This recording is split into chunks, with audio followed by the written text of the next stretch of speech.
Welcome to Penrose Learning, where we make understanding easy. You start by signing into the Xbox account you plan to change. This assures you control the profile and subscriptions. Once signed in, verify the billing address, payment method, and that any subscriptions are active, because those tie to region rules. Make sure multi-factor authentication is reachable via phone or email. If you lack a local payment method, prepare an alternate address and payment for the target country. These details prevent immediate blocks when you switch regions. Next, navigate to Settings. On console, use Profile Settings, System Language and Location, or on the web, open Microsoft account and edit country/region. You must input the new address and a compatible billing method.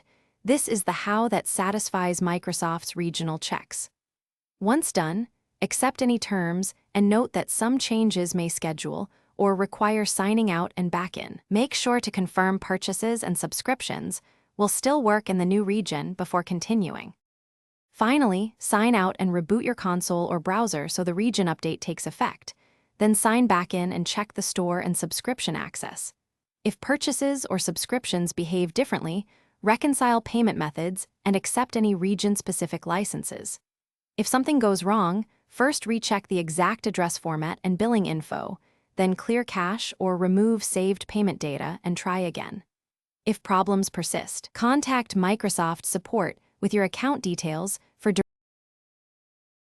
Thanks for watching. If this was helpful, leave a like and consider subscribing. See you next time.